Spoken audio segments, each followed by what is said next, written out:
દેશભરમાં આજે ભાઈ બહેનના પવિત્ર પર્વ એવા રક્ષાબંધનની હર્ષોલ્લાસભેર ઉજવણી થઈ રહી છે। આજના પવિત્ર દિવસે ભૂદેવો એટલે કે બ્રાહ્મણો દ્વારા યજ્ઞોપવિત બદલવાની કે ધારણ કરવાની વિશેષ પરંપરા હોય છે। સામાન્ય રીતે સમાજમાં એવું જ જોવા મળે છે કે જનોઈ માત્ર પુરુષો જ ધારણ કરે છે, પરંતુ પોરબંદરના આર્ય કન્યા ગુરુકુળમાં એક અનોખી અને પ્રેરણાદાયક પરંપરા ચાલી રહી છે। અહીં છેલ્લા 85 વર્ષથી વિદ્યાર્થિનીઓ યજ્ઞોપવિત ધારણ કરે છે। ચાલુ વર્ષે 250 થી વધુ વિદ્યાર્થિનીઓ વૈદિક મંત્રોચ્ચાર સાથે જનોઈ ધારણ કરતા અનોખા દ્રશ્યો જોવા મળ્યા।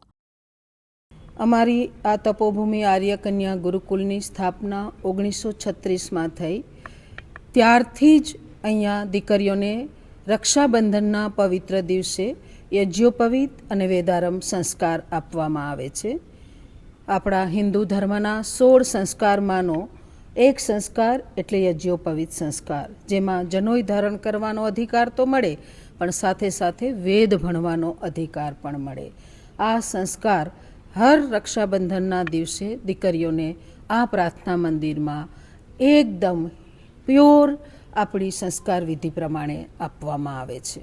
આ પરંપરા 1936માં અમારા આ સંસ્થાના વ્યવસ્થાપક પૂજ્ય દીદીમાએ કરેલી।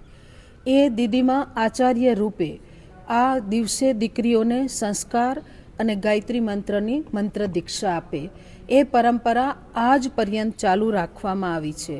અને આર્ય કન્યા ગુરુકુલના આચાર્યને એ અધિકાર આપવામાં આવ્યો છે કે એ આપે આ સંસ્કાર, અને એ માધ્યમ બનીને હજુ એ અમારા સૌના આચાર્ય તો દીદીમા જ છે। અને આ દર વર્ષે દીકરીઓને 300 દીકરીઓએ આજે લીધી છે આ મંત્ર દીક્ષા અને યજ્ઞોપવિત સંસ્કાર। એમ દર વર્ષે જેટલી પણ દીકરીઓ અમારા આ હોસ્ટેલ વિભાગમાં હોય એ બધાને આપવામાં આવે છે।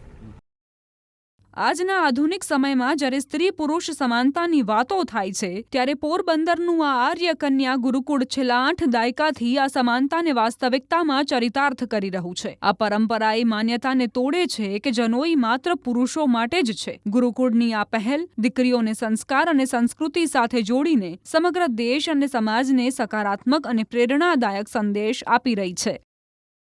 બીજા કરતાં ગુરુકુલ એ રીતે અલગ પડે છે કે અહીંયા યજ્ઞોપવિત સંસ્કાર કરવામાં આવે છે। દીકરીઓ માટે ભણતર માટેની આ બહુ મોટી સંસ્થા છે। હું અહીંયા છેલ્લા 8 વર્ષથી આ અભ્યાસ કરું છું। જે અમે આર્ય સમાજની રીતિ વિધિ કરતા હોઈએ છીએ, 16 સંસ્કારમાંનો આ એક સંસ્કાર છે, જેમાં અમે યજ્ઞોપવિત આજે ધારણ કરી છે।